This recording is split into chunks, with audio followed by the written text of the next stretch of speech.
I'm Alex Villarreal with the VOA Special English Agriculture Report. An international group has set the limit for the 2011 catch of bluefin tuna in the eastern Atlantic and Mediterranean Sea. The limit is just under 13,000 metric tons. That is 600 tons less than the 2010 quota, a reduction of 4%. Conservation groups criticized the move, saying the cut is not big enough to support the recovery of bluefin tuna in the Mediterranean. The International Commission for the Conservation of Atlantic Tunas set the catch in November in Paris. Delegates to the Commission represent the governments of 48 fishing nations. In 2006, the Commission established a plan to stop overfishing. The goal is to rebuild bluefin populations in the eastern Atlantic and the Mediterranean by 2022. The European Commission had called for reducing the catch in 2011 to 6,000 tons to improve the chances for the huge and highly valuable fish. But Mediterranean members of the European Union rejected that proposal even before the 10-day meeting began.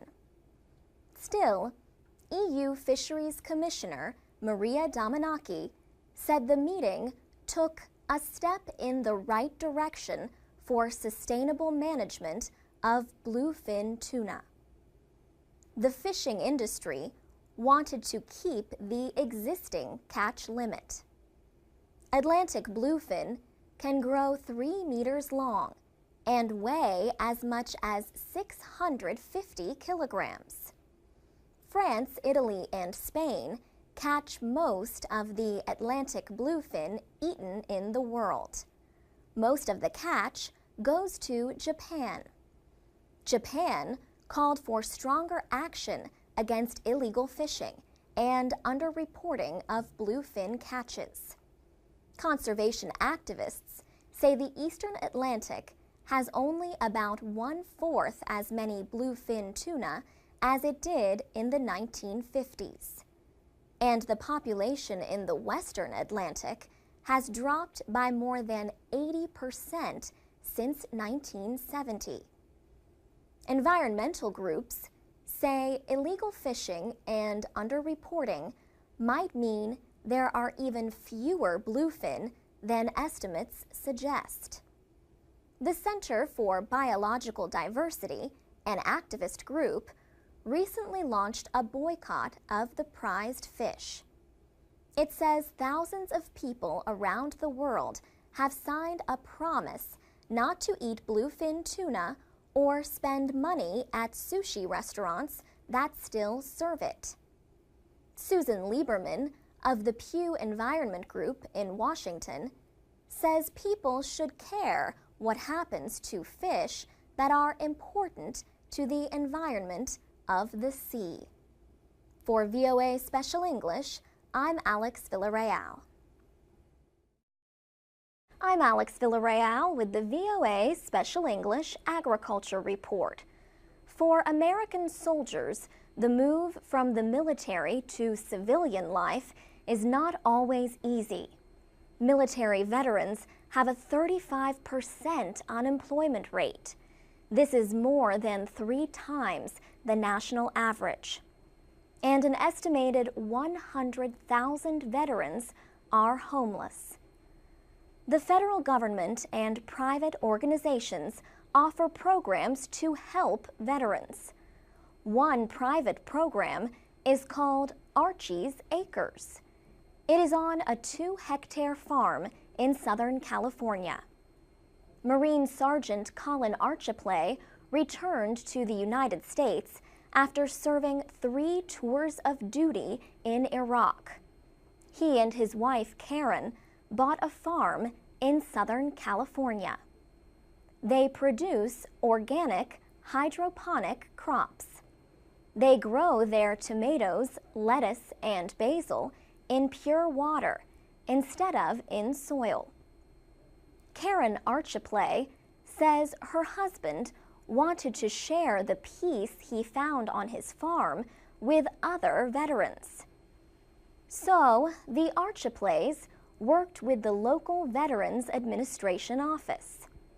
They wanted to help returning troops translate their leadership skills to private business. Archie's Acres is helping combat veterans become agricultural business owners. Colin Archiplay is expanding his program to teach business skills, and he plans to include active troops who are ending their service. He notes that many veterans suffer from post-traumatic stress disorder. This is made worse when they cannot find jobs and become homeless. He believes that the rate of PTSD would drop if soldiers could spend their last few months in the military learning skills so they could get jobs. In his new 6-week program, Colin Archiplay will teach agricultural skills from planting to harvest. Karen Archiplay will teach marketing. Educators from the Small Business Administration are also involved. They will teach classes on how to operate a business. Colin Archiplay does not expect veterans completing the program will have any problems finding work. He hopes to expand his program to serve veterans on the East Coast. He is also planning to make his 6-week course available online, so anyone in the military, anywhere, can take the classes. For VOA Special English, I'm Alex Villarreal. You can find scripts, podcasts, and MP3s on our website, voaspecialenglish.com. And you can follow us on Facebook, Twitter, and iTunes at VOA Learning English. I'm Alex Villarreal with the VOA Special English Agriculture Report. Traditional fisheries may no longer be the world's most important provider of fish. A new United Nations report shows that fish farming or aquaculture may soon lead fish production. The Food and Agriculture Organization says aquaculture is growing by a rate of 6.6% a year. Aquaculture now produces 46% of the world's supply of fish. That represents a 43% increase from 2006.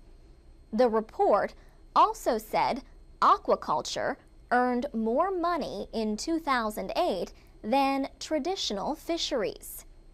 The FAO headquarters in Rome published the document, State of the World's Fisheries and Aquaculture. In aquaculture, fish are raised in tanks or small bodies of water called ponds. They also are raised in cages or nets in oceans, lakes, and rivers. The report says increased aquaculture has helped people around the world eat record amounts of fish. The FAO says each person ate an average of almost 17 kilograms of fish last year. But the FAO says the current yearly wild fish harvest of 90 million tons shows no improvement. Decreasing numbers of fish and stronger catch limits have reduced the possibilities for catching wild fish. The FAO report says about 32% of world supplies are overfished, depleted, or recovering. It said these supplies of fish need to be urgently rebuilt. Some scientists have criticized aquaculture. They say the nets and cages permit fish diseases and pests to spread. Some aquaculture critics doubt that aquaculture can keep growing at the current rate. But Wally Stevens of the trade group Global Aquaculture Alliance says the industry must continue developing to feed growing populations. Mr. Stevens says a 100% increase in fish farming over 10 years is necessary to keep providing for people at the current level. He notes that aquaculture creates jobs and wealth, especially for people in coastal areas of China. The FAO reports that China remains the world's largest fish-producing nation. China produces more than 60% of the world's farmed fish. For VOA Special English, I'm Alex Villarreal. Our programs are online with transcripts and MP3 files at voaspecialenglish.com. You can also find us on Facebook and Twitter at VOA Learning English.